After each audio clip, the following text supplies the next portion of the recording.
നമസ്കാരം. ജീവശാസ്ത്ര ശാഖയിലെ ജീവിതശൈലി രോഗങ്ങൾ എന്ന സിലബസ് ഭാഗമാണ് നമ്മൾ ഇന്ന് പഠിക്കാൻ പോകുന്നത്. വളരെ സിമ്പിൾ ആയിട്ടുള്ള ഒരു ടോപ്പിക്കാണ് ഈ ജീവിതശൈലി രോഗങ്ങൾ എന്ന് പറയുന്ന ഭാഗം. പക്ഷേ അതിൽ നിന്ന് ഉറപ്പായിട്ടും ഒരു ചോദ്യം ഈ പരീക്ഷയ്ക്ക് ചോദിക്കാനുള്ള സാധ്യതയുണ്ട്. അതിനാൽ ഈ ക്ലാസ് പൂർണ്ണമായും കാണാൻ ശ്രമിക്കുക. ഞാൻ ഷൈജിൻ. ഏവർക്കും ആസ്ഥ അക്കാദമിയുടെ യൂട്യൂബ് ചാനലിലേക്ക് സ്വാഗതം.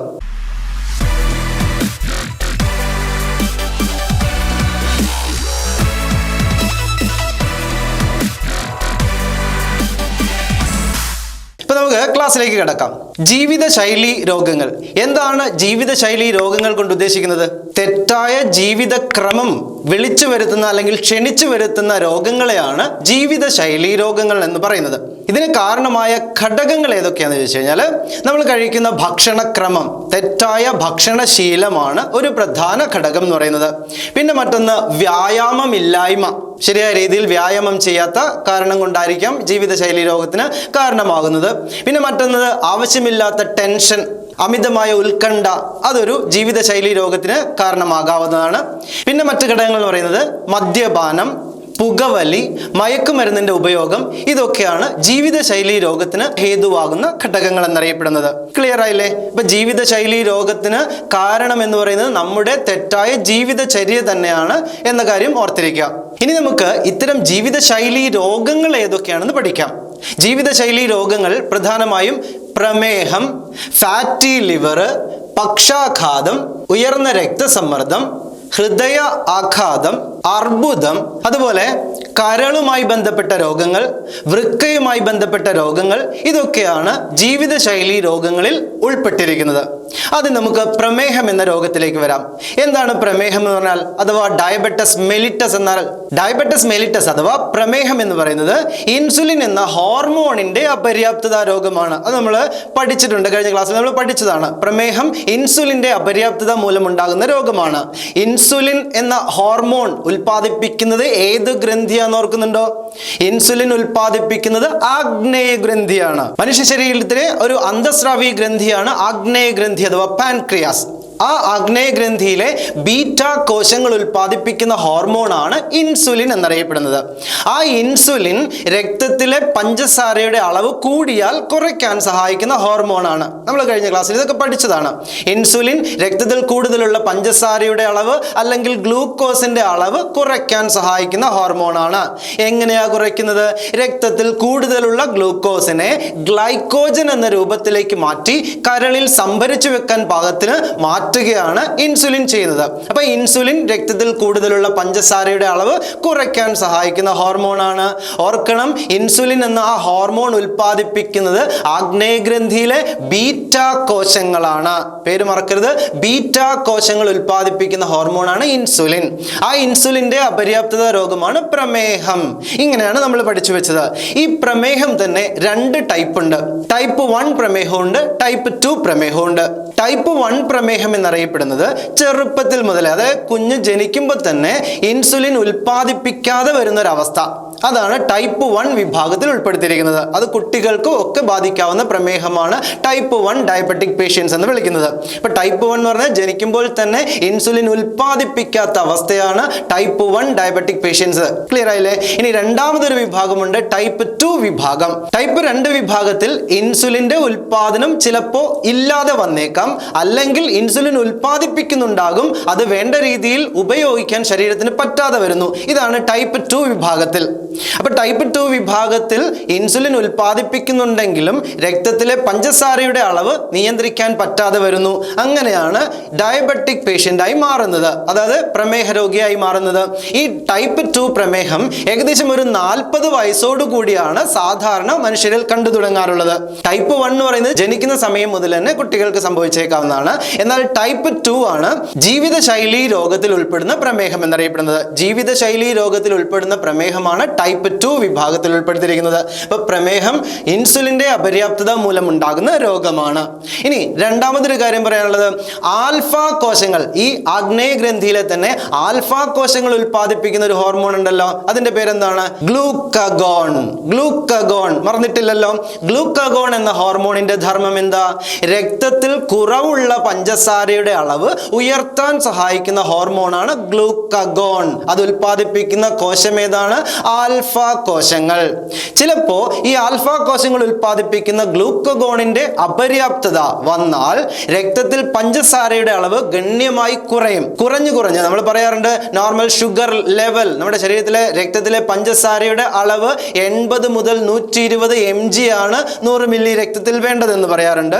80ന്റെയും 120ന്റെയും ഇടയിലാണ് വേണ്ടത്. എന്നാൽ ഗ്ലൂക്കഗോണിന്റെ അപര്യാപ്തത വരുമ്പോൾ ഈ പഞ്ചസാരയുടെ അളവ് കുറഞ്ഞ് 40ന്റെയും 45ന്റെയും ഇടയിൽ വരാം. അല്ലെങ്കിൽ കുറച്ചുകൂടെ ആക്യുറേറ്റ് ആയിട്ട് പറയുകയാണെങ്കിൽ രക്തത്തിൽ പഞ്ചസാരയുടെ അളവ് 43 mg/100 ml ആയി മാറുമ്പോഴുള്ള പെട്ടെന്നുള്ള മരണത്തിന് കാരണമാകുന്ന അവസ്ഥയാണ് ഇൻസുലിൻ ഷോക്ക് എന്നറിയപ്പെടുന്നത്. ഇൻസുലിൻ ഷോക്ക്, ആ പേര് മറക്കാതെ പഠിച്ചു വെക്കുക. ഇൻസുലിൻ ഷോക്ക്, ഗ്ലൂക്കഗോണിന്റെ അപര്യാപ്തത. ചോദ്യം അങ്ങനെ ആയിരിക്കില്ല. രക്തത്തിൽ പഞ്ചസാരയുടെ അളവ് 43 mg ആയി കുറയുമ്പോഴുള്ള പെട്ടെന്നുള്ള മരണത്തിന് കാരണമാകുന്ന അവസ്ഥയാണ് ഇൻസുലിൻ ഷോക്ക് എന്നറിയപ്പെടുന്നത്. ഇനി നമ്മൾ ഡയബറ്റിക് ആണോ അല്ലെങ്കിൽ ആള് പ്രമേഹ രോഗിയാണോ എന്നറിയാൻ വേണ്ടി ടെസ്റ്റ് ചെയ്യാറുണ്ടല്ലോ, രക്തം പരിശോധിക്കാറുണ്ട്. അതിന് മിക്കവാറും ഡോക്ടർ പറയും രാവിലെ ഭക്ഷണം കഴിക്കുന്നതിന് മുമ്പ് വന്ന് ബ്ലഡ് ടെസ്റ്റ് ചെയ്യാൻ പറയാറുണ്ട്. അപ്പോൾ രാവിലെ ഭക്ഷണത്തിന് മുമ്പ് പ്രഭാത ഭക്ഷണത്തിന് മുമ്പ് രക്തം ടെസ്റ്റ് ചെയ്യുമ്പോൾ അതിൽ 126 mg/100 ml ആണ് ഷുഗർ ലെവൽ എങ്കിൽ, അതോ അതിന് മുകളിലോ ആണെങ്കിൽ അയാൾ പ്രമേഹ രോഗിയാണെന്ന് നിർണ്ണയിക്കാം. അപ്പോൾ പ്രമേഹ രോഗിയാണോ എന്ന് നിർണ്ണയിക്കാൻ പ്രഭാത ഭക്ഷണത്തിന് മുമ്പ്, രാത്രി നമ്മൾ കിടന്നുറങ്ങി രാവിലെ ഭക്ഷണമൊന്നും കഴിക്കാതെ രക്തം ടെസ്റ്റ് ചെയ്താൽ ആ രക്തത്തിൽ പഞ്ചസാരയുടെ അളവ് 126 mg/100 ml മുകളിൽ പോവുകയാണെങ്കിൽ ആ ആള് പ്രമേഹത്തിന് അടിമയായിട്ടുണ്ട് എന്ന് മനസ്സിലാക്കാം. 126 mg ആണ് നോർമൽ റേഞ്ച് പറയുന്നത്. അതിന് മുകളിലേക്ക് വന്നാൽ അദ്ദേഹം പ്രമേഹ രോഗിയായി. ഇനി പ്രമേഹ രോഗികൾക്ക് മധുരം ആവശ്യമെങ്കിൽ അവർക്ക് കൊടുക്കുന്ന, പ്രമേഹ രോഗികൾക്ക് കഴിക്കാൻ പറ്റുന്ന ഒരു പഞ്ചസാരയാണ് അസ്പാർട്ടം എന്നറിയപ്പെടുന്നത്. അസ്പാർട്ടം, ആ പേര് ഓർത്ത് വെക്കുക. അസ്പാർട്ടം എന്നറിയപ്പെടുന്നത് പ്രമേഹ രോഗികൾക്ക് കഴിക്കാൻ പറ്റുന്ന ഒരു പഞ്ചസാരയാണ്, ഒരു മധുരമാണ്. അസ്പാർട്ടം എന്നറിയപ്പെടുന്നത്. ക്ലിയർ ആയില്ലേ? ഇനി ഈ ഇൻസുലിൻ കണ്ടുപിടിച്ചത് ആരാന്ന് നമ്മൾ പഠിച്ചിട്ടുണ്ടായിരുന്നു, ഓർക്കുന്നുണ്ടോ? ഇൻസുലിൻ കണ്ടുപിടിച്ചത് 2 പേര് ചേർന്നിട്ടാണ്, ഒരു ഫ്രെഡറിക് ബാൻഡിങ്ങും ചാൾസ് എച്ച് ബെസ്റ്റും ചേർന്നിട്ട്. അപ്പൊ ഇൻസുലിൻ കണ്ടുപിടിച്ചത് ഫ്രെഡറിക് ബാൻഡിങ്ങും ചാൾസ് എച്ച് ബെസ്റ്റുമാണ്. ഇനി നമുക്ക് മറ്റൊരു ഭാഗത്തേക്ക് വരാം. മറ്റൊരു ഭാഗം ഹൈപ്പർ ടെൻഷൻ എന്നറിയപ്പെടുന്ന ഭാഗമാണ്. ഹൈപ്പർ ടെൻഷൻ അഥവാ ഹൈ ബി പി എന്നറിയപ്പെടുന്ന ഒരു സെക്ഷനിലേക്ക് വരാം. ഹൈപ്പർ ടെൻഷൻ അഥവാ ഹൈ ബി പി. അപ്പൊ അതിനു മുമ്പ് നമ്മുടെ ഹൃദയവുമായിട്ട് ചില കാര്യങ്ങളൊന്ന് പഠിച്ചു വെക്കാം. ഹൃദയത്തിന്റെ സങ്കോച വികാസങ്ങൾ നിങ്ങൾക്ക് ഓർമ്മയുണ്ടല്ലോ. ഒരു സങ്കോച വികാസത്തിന് വേണ്ട സമയം നമ്മൾ പഠിച്ചു 0.82 സെക്കൻഡ് ആണ്, അല്ലെങ്കിൽ 0.8 സെക്കൻഡ് ആണ് ഒരു പ്രാവശ്യം സങ്കോചിച്ച് വികസിക്കാൻ വേണ്ട സമയം, അല്ലെങ്കിൽ ഒരു ഹൃദയം ഇടിപ്പിന് വേണ്ട സമയം പറഞ്ഞല്ലോ. ഒരു പ്രാവശ്യം ഹൃദയം സങ്കോചിക്കുമ്പോൾ രക്തക്കുഴലിലേക്ക് രക്തം ഒഴുകി വരുന്നു. ആ സമയത്ത് രക്തക്കുഴലിൽ അനുഭവപ്പെടുന്ന മർദ്ദമാണ് സിസ്റ്റോളിക് മർദ്ദം എന്നറിയപ്പെടുന്നത്. ഓർക്കുന്നുണ്ടല്ലോ, സിസ്റ്റോളിക് മർദ്ദം എന്നാൽ എന്താ? ഹൃദയം സങ്കോചിക്കുമ്പോൾ രക്തക്കുഴലിൽ അനുഭവപ്പെടുന്ന മർദ്ദമാണ് സിസ്റ്റോളിക് മർദ്ദം. എന്നാൽ അതേ സമയത്ത് ഹൃദയം വികസിക്കുമ്പോൾ രക്തക്കുഴലിൽ അനുഭവപ്പെടുന്ന മർദ്ദമാണ് ഡയാസ്റ്റോളിക് മർദ്ദം. രണ്ടും ഓർത്തിരിക്കുക. ഹൃദയം സങ്കോചിക്കുമ്പോൾ സിസ്റ്റോളിക് മർദ്ദവും ഹൃദയം വികസിക്കുമ്പോൾ ഡയാസ്റ്റോളിക് മർദ്ദവുമാണ് ഉണ്ടാകുന്നത്. സിസ്റ്റോളിക് മർദ്ദത്തിന്റെ അളവ് 120 mmHg ആണ്. സിസ്റ്റോളിക് മർദ്ദത്തിന്റെ അളവ് 120 mmHg ആണെങ്കിൽ ഡയാസ്റ്റോളിക് മർദ്ദത്തിന്റെ അളവ് 80 mmHg ആണ്.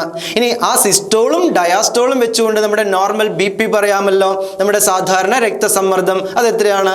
120/80 mmHg ആണ് നോർമൽ ബി പി. 120/80 mmHg ആണ് നോർമൽ ബി പി. ഇനിയിപ്പോ നമുക്ക് ചിലപ്പോൾ ടെൻഷൻ എല്ലാം കൂടുന്ന സമയത്ത് പ്രഷർ കൂടുക അല്ലെങ്കിൽ ബി പി കൂടുക എന്ന് പറയാറുണ്ടല്ലോ. എപ്പോഴാണ് ഹൈ ബി പി ആയി നമ്മൾ പറയുന്നത്?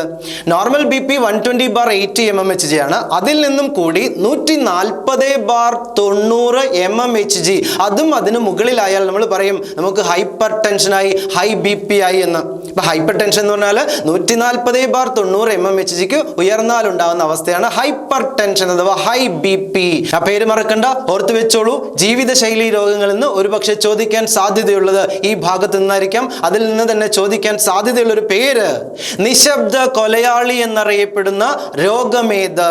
നിശബ്ദ കൊലയാളി അഥവാ സൈലന്റ് കില്ലർ എന്നറിയപ്പെടുന്ന അവസ്ഥയാണ് ഹൈ ബി പി അഥവാ ഹൈപ്പർ ടെൻഷൻ എന്നറിയപ്പെടുന്നത്. രക്താതിസമ്മർദ്ദം എന്നൊക്കെ നമ്മൾ വിളിക്കാറുണ്ട്. ഹൈപ്പർ ടെൻഷൻ അഥവാ ഹൈ ബി പി അറിയപ്പെടുന്ന പേര് നിശബ്ദ കൊലയാളി എന്നറിയപ്പെടുന്നു. നിശബ്ദ കൊലയാളി. ഇനി B P day, world B P day, ലോക രക്തസമ്മർദ്ദ ദിനമായി ആചരിക്കുന്നത് മെയ് മാസം 17-ാം തീയതിയാണ്. മെയ് 17 ലോക ബി പി ഡേ ആയിട്ട് കണക്കാക്കുന്നു. ആ ഡേറ്റ് ഓർത്തിരിക്കുക, മെയ് 17 ലോക ബി പി ദിനമായിട്ട് ആചരിക്കുന്നു, മെയ് 17.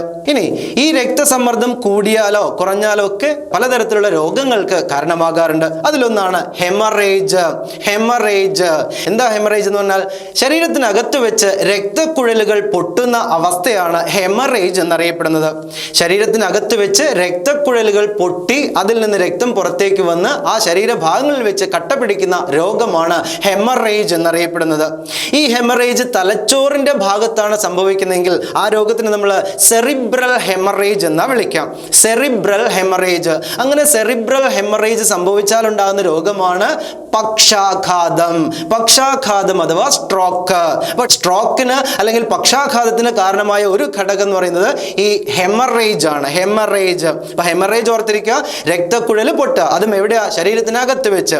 ശരീരത്തിനകത്ത് വെച്ച് രക്തക്കുഴലുകൾ പൊട്ടുന്ന രോഗമാണ് ഹെമറേജ് എന്നറിയപ്പെടുന്നത്. ആ രക്തക്കുഴൽ പൊട്ടാനൊരു കാരണം ഹൈപ്പർ ടെൻഷൻ ആയിരിക്കും. ഈ പക്ഷാഘാതവുമായി ബന്ധപ്പെട്ട് ഒരു ദിനം പഠിക്കണം. അത് ഒക്ടോബർ 29 ആണ്. ഒക്ടോബർ 29 ലോക പക്ഷാഘാത ദിനം. വേൾഡ് സ്ട്രോക്ക് ഡേ എന്ന് വിളിക്കുന്നത് ഒക്ടോബർ 29-നാണ്.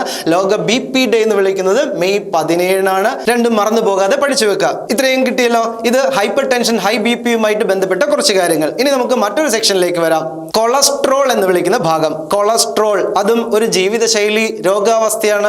ഈ കൊളസ്ട്രോൾ നമ്മുടെ ശരീരത്തിലെ കൊഴുപ്പ് പ്രധാനമായും 2 തരമുണ്ട്. ഒരെണ്ണം HDL എന്ന് വിളിക്കുന്നുണ്ട്, ഒന്ന് LDL എന്ന് വിളിക്കുന്നുണ്ട്. HDL എന്താണ്? HDLന്റെ പൂർണ്ണമായ പേര് ഹൈ ഡെൻസിറ്റി ലിപ്പോ പ്രോട്ടീൻ എന്നാണ് അതിന്റെ പേര്. High density lipo protein, HDL, high density lipo protein. മറ്റൊന്ന് LDL, പേര് തന്നെ ഉണ്ടല്ലോ, ലോ ഡെൻസിറ്റി ലിപ്പോ പ്രോട്ടീൻ. 2 തരം കൊളസ്ട്രോളുകളാണുള്ളത്. ഇതിലെ HDL നമുക്ക് സിമ്പിൾ ആയിട്ട് നല്ല കൊളസ്ട്രോൾ എന്നും ചീത്ത കൊളസ്ട്രോൾ എന്നും ഓർത്ത് വെക്കാം. നല്ല കൊളസ്ട്രോൾ HDL എന്നും ചീത്ത കൊളസ്ട്രോൾ LDL എന്നും പറയാം. അപ്പൊ ഇതിലെ LDL ആണ് ജീവിതശൈലി രോഗത്തിന് ഹേതുവാകുന്ന കൊളസ്ട്രോൾ. LDL ചീത്ത കൊളസ്ട്രോൾ രോഗത്തിന് കാരണമാകുന്നു. ക്ലിയർ ആയില്ലേ? അപ്പൊ ഈ LDL, HDL, ഈ കൊളസ്ട്രോൾ നമ്മുടെ രക്തക്കുഴലിന്റെ ഉള്ളിൽ സംഭരിച്ചു വെക്കാറുണ്ട്. ആവശ്യത്തിന് എടുത്തതിന് ശേഷം ബാക്കി വരുന്ന കൊളസ്ട്രോൾ ശരീരത്തിന്റെ പല ഭാഗങ്ങളിലായിട്ട് സംഭരിച്ചു വെക്കാറുണ്ട്. അതിലൊരു ഭാഗമാണ് നമ്മുടെ രക്തക്കുഴലിന്റെ ഉൾഭിത്തികൾ. രക്തക്കുഴലിന്റെ ഉൾഭിത്തികൾ ശ്രദ്ധിക്കണം. രക്തം ഒഴുകുന്ന ആ ഭാഗത്ത് തന്നെ കൊളസ്ട്രോൾ അടിഞ്ഞുകൂടാറുണ്ട്. ഇങ്ങനെ അടിഞ്ഞുകൂടുന്നത് രക്തത്തിന്റെ ഒഴുക്കിനെ തടസ്സപ്പെടുത്തും. അങ്ങനെ തടസ്സപ്പെടുത്തുന്നത് മൂലം ഉണ്ടാകുന്ന അവസ്ഥയാണ് അതിരോസ്ക്ലീറോസിസ്. ക്ലിയർ ആയോ? എന്താണ് അതിരോസ്ക്ലീറോസ് എന്ന് പറഞ്ഞാൽ? രക്തക്കുഴലിലെ ധമനി ഭിത്തികളിൽ കൊളസ്ട്രോൾ അടിഞ്ഞുകൂടുന്ന രോഗമാണ് അതിരോസ്ക്ലീറോസിസ്. അതിരോസ്ക്ലീറോസിസ്. ക്ലിയർ ആയില്ലേ? ഇനി ഇതിൽ നമ്മൾ പറഞ്ഞല്ലോ കൊളസ്ട്രോൾ 2 ഉണ്ട്, HDL-ഉം LDL-ഉം. നല്ല കൊളസ്ട്രോളും ചീത്ത കൊളസ്ട്രോളും ഉണ്ട്. ഇതിലെ നല്ല കൊളസ്ട്രോൾ എന്ന് വിളിക്കുന്ന high density lipo protein. High density lipo protein, lipo protein. Lipo protein എന്ന് പറഞ്ഞാൽ കൊളസ്ട്രോൾ ആണ്. ലിപ്പിഡും പ്രോട്ടീനും കൂടി ചേർന്ന ഘടകത്തിനാണ് നമ്മൾ കൊളസ്ട്രോൾ എന്ന് വിളിക്കുന്നത്. കൊഴുപ്പും മാംസ്യവും കൂടി ചേർന്ന ഘടകമാണ് നമ്മൾ കൊളസ്ട്രോൾ എന്ന് വിളിക്കുന്നത്. അപ്പൊ HDL, LDL ഇങ്ങനെ 2 തരമുണ്ട്. ഇതിൽ തന്നെ HDL നല്ല കൊഴുപ്പ് ശരീരത്തിൽ എത്ര വേണമെന്ന് ചോദിച്ചാൽ അത് സ്ത്രീകളിലും പുരുഷന്മാരിലും വ്യത്യസ്ത അളവിലാണ് കാണുന്നത്. സ്ത്രീകളിലാണെങ്കിൽ അത് 50 മുതൽ 60 ml ആണ് വേണ്ടത്. സ്ത്രീകളാണെങ്കിൽ 50 മുതൽ 60 വരെ. അതായത് സിമ്പിളായിട്ട് നമുക്ക് 55 ml ആണ് സ്ത്രീകളിൽ വേണ്ട കൊളസ്ട്രോളിന്റെ അളവ്. എന്നാൽ പുരുഷന്മാരിലേക്ക് കുറച്ച് മതി, കുറച്ചളവ് കുറഞ്ഞു മതി. അത് 40 മുതൽ 50 വരെയാണ് പുരുഷന്മാരുടെ ശരീരത്തിലെ കൊളസ്ട്രോളിന്റെ അളവ്. ഏത് കൊളസ്ട്രോളാണ്? HDL, high density lipo protein. നല്ല കൊളസ്ട്രോളിന്റെ അളവ് പുരുഷന്മാരിൽ 40 മുതൽ 50 വരെ അല്ലെങ്കിൽ 45 ml ആണ് 100 മില്ലി രക്തത്തിൽ വേണ്ടത്. ക്ലിയർ ആയല്ലോ? ഇനി LDL-ലേക്ക് വന്നു കഴിഞ്ഞാൽ, ചീത്ത കൊളസ്ട്രോളിലേക്ക് വന്നു കഴിഞ്ഞാൽ അത് ശരീരത്തിൽ 130 ml കൂടാൻ പാടില്ല. 130 ml കൂടിയാലാണ് ഈ അതിരോസ്ക്ലീറോസിസ് പോലുള്ള രോഗങ്ങളൊക്കെ ഉണ്ടാകുന്നത്. ഇപ്പൊ ചീത്ത കൊളസ്ട്രോൾ എന്ന് വിളിക്കുന്ന LDL. ഈ LDL ആണ് ജീവിതശൈലി രോഗങ്ങൾക്ക് ഹേതുവാകുന്നത്. ക്ലിയർ ആയല്ലോ? ഇത്രയാണ് കൊളസ്ട്രോളിനെ കുറിച്ച് പറയാനുള്ളത്. LDL എത്രയിൽ കൂടിയാലാണ് രോഗമുണ്ടാവാനുള്ള സാധ്യത. ഇതൊക്കെ ഒന്ന് ജസ്റ്റ് ഓർത്തിരിക്കാം. ഇനി നമുക്ക് മറ്റൊരു ഭാഗത്തേക്ക് വരാം. ശ്വാസകോശവുമായി ബന്ധപ്പെട്ട രോഗങ്ങൾ. പ്രത്യേകിച്ച് ഈ രോഗങ്ങൾക്ക് കാരണം, ശ്വാസകോശവുമായി ബന്ധപ്പെട്ട രോഗങ്ങൾക്ക് കാരണം പ്രധാനമായും പുകവലിയാണ്. പുകയിലയിൽ അടങ്ങിയിരിക്കുന്ന രാസവസ്തുക്കളാണ് ശ്വാസകോശവുമായി ബന്ധപ്പെട്ട ജീവിതശൈലി രോഗങ്ങൾക്ക് കാരണമാകുന്നത്. അതിൽ പ്രധാനമായിട്ട് നമ്മൾ പഠിക്കുന്നത് എംഫിസിമ എന്ന് പറയുന്ന രോഗമാണ്. എംഫിസിമ, പുകയിലയിൽ അടങ്ങിയിരിക്കുന്ന രാസവസ്തുക്കൾ അല്ലെങ്കിൽ വിഷവസ്തുക്കൾ നമ്മുടെ ശ്വാസകോശത്തിന്റെ അടിസ്ഥാന ഘടകമായ ആൽവിയോൾ എന്ന് വിളിക്കുന്ന ഭാഗം പഠിച്ചതായിട്ട് ഓർക്കുന്നുണ്ടല്ലോ. ആൽവിയോൾ അല്ലെങ്കിൽ അതിനെ വായു അറകൾ എന്ന് വിളിക്കുന്നു. ഈ വായു അറകളിൽ അടിഞ്ഞുകൂടി വായു അറകളുടെ ഇലാസ്തികത അല്ലെങ്കിൽ ഇലാസ്റ്റിസിറ്റി നഷ്ടപ്പെട്ട് വായു അറകൾ പൊട്ടിപ്പോകാൻ സാധ്യതയുണ്ട്. ആ രോഗത്തിന് വിളിക്കുന്ന പേരാണ് എംഫിസിമ എന്നറിയപ്പെടുന്നത്. പുകവലിയുടെ ദൂഷ്യഫലമാണ് എംഫിസിമ എന്നറിയപ്പെടുന്ന രോഗം. ക്ലിയർ ആയല്ലോ? ആ എംഫിസിമയ്ക്ക് കാരണം പുകയിലയിൽ അടങ്ങിയിരിക്കുന്ന വിഷവസ്തുക്കൾ നമ്മുടെ ശ്വാസകോശത്തിന്റെ അടിസ്ഥാന ഘടകമായ ആൽവിയോൾ അല്ലെങ്കിൽ വായു അറകളുടെ ഇലാസ്തികത നഷ്ടപ്പെടുത്തി പൊട്ടാൻ സഹായിക്കുന്നു. ആ രോഗമാണ് എംഫിസിമ എന്നറിയപ്പെടുന്നത്. ഓർത്തു വെക്കണം, ഒരുപക്ഷെ ചോദിക്കാൻ സാധ്യതയുള്ള ഒരു ചോദ്യമാണ് എംഫിസിമ. ശ്വാസകോശവുമായി ബന്ധപ്പെട്ട രോഗമാണ്, ചോദിച്ചതാണ്, പ്രീവിയസ് ആണ്. എംഫിസിമ താഴെ പറയുന്നവയിൽ ഏത് അവയവവുമായി ബന്ധപ്പെട്ട രോഗമാണ്? ഉത്തരവുണ്ടായിരുന്നു, അത് ശ്വാസകോശമാണ്. അപ്പൊ ശ്വാസകോശവുമായി ബന്ധപ്പെട്ട രോഗമാണ് എംഫിസിമ. അത് പുകവലിയുടെ ദൂഷ്യഫലത്താൽ ഉണ്ടാകുന്ന ഒരു രോഗമാണ്. അതേപോലെ പറയുന്ന മറ്റൊരു രോഗമാണ് ബ്രോങ്കൈറ്റിസ്.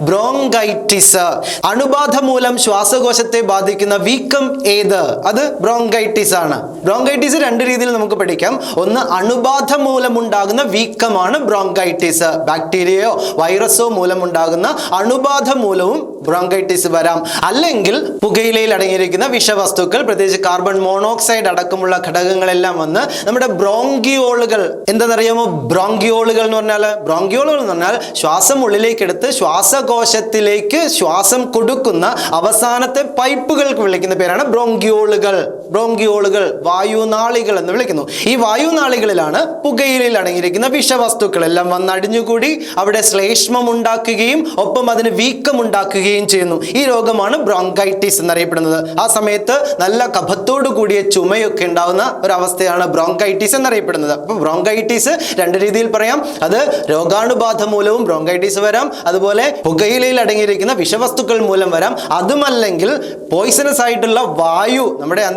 മലിനമായ അന്തരീക്ഷത്തിൽ നിന്നാണ് ശ്വാസം ഉള്ളിലേക്ക് എടുക്കുന്നെങ്കിൽ മലിനവായു ശ്വസിക്കുന്നതിലൂടെയും ബ്രോങ്കൈറ്റിസ് എന്ന രോഗം വരാവുന്നതാണ്. ഇപ്പൊ ബ്രോങ്കൈറ്റിസ് ഓർത്തിരിക്കുക, എംഫിസിമ ഓർത്തിരിക്കുക. രണ്ടും ജീവിതശൈലി രോഗങ്ങളുമായിട്ടും ബന്ധപ്പെടുത്തി പറയാവുന്നതാണ്. ഇത് ശ്വാസകോശവുമായി ബന്ധപ്പെട്ട രോഗമാണ്. ഇനി ഇതുപോലെ ശ്വാസകോശത്തിനെ ബാധിക്കുന്ന മറ്റൊരു രോഗമാണ് ക്യാൻസർ.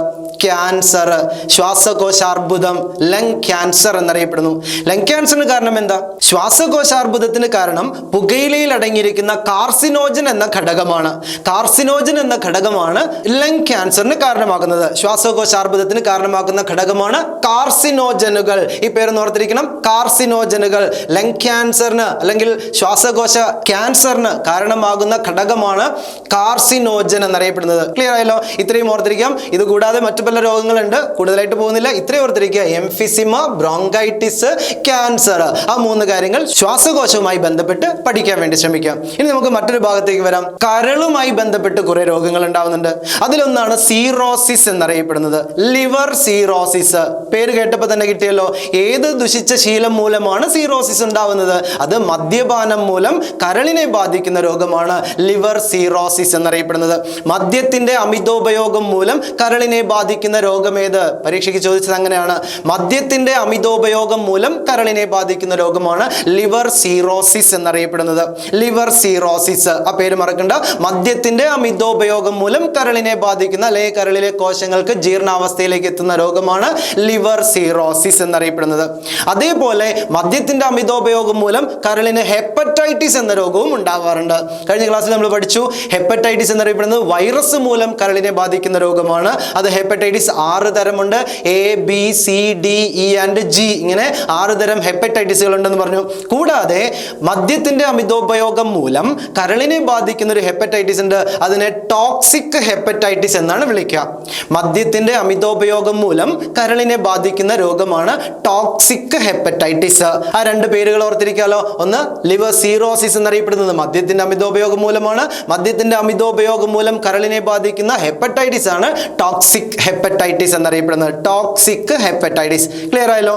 ഇനി മറ്റൊരു അവയവം വൃക്കയുമായും ബന്ധപ്പെട്ടും ജീവിതശൈലി രോഗങ്ങൾ കാണുന്നുണ്ട്.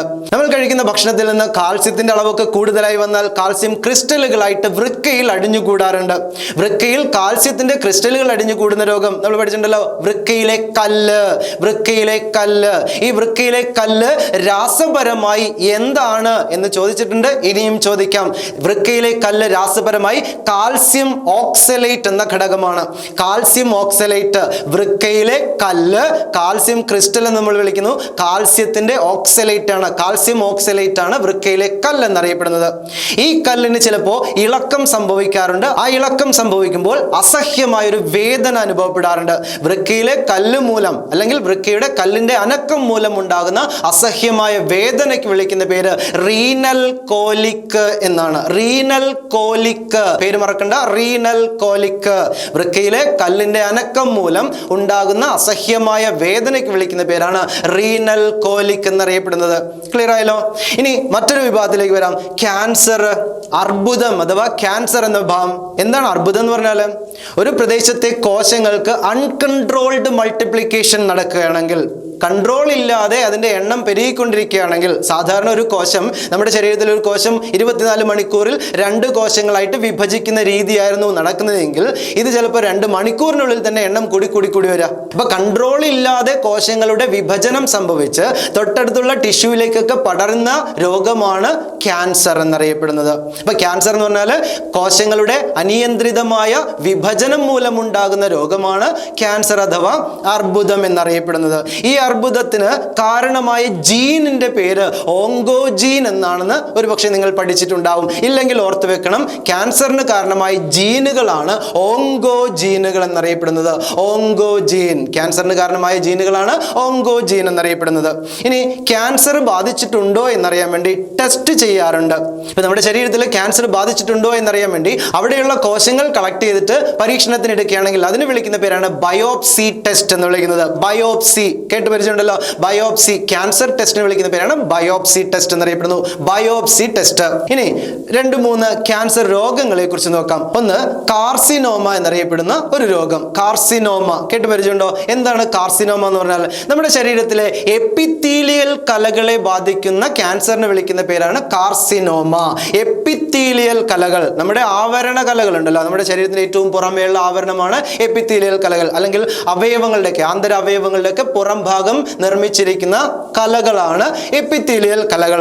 ഇത്തരം കലകൾക്കുണ്ടാവുന്ന ക്യാൻസറാണ് കാർസിനോമ എന്നറിയപ്പെടുന്നത്. ഓർത്തിരിക്കുക, എപ്പിത്തീലിയൽ കലകൾക്കുണ്ടാവുന്ന ക്യാൻസറാണ് കാർസിനോമ. ഉദാഹരണം പറഞ്ഞാൽ നമ്മുടെ ത്വക്കിനുണ്ടാവുന്ന അർബുദം കാർസിനോമയ്ക്ക് ഉദാഹരണമാണ്. അതുപോലെ സ്തനാർബുദം എന്ന് പറയുന്നത് കാർസിനോമയ്ക്ക് ഉദാഹരണമാണ്. അപ്പോൾ കാർസിനോമ എന്ന് പറഞ്ഞാൽ എപ്പിത്തീലിയൽ കലകൾക്കുണ്ടാവുന്ന ക്യാൻസറാണ്. അതുപോലെ സാർക്കോമ എന്ന് പറയുന്ന മറ്റൊരു രോഗം. സാർക്കോമ.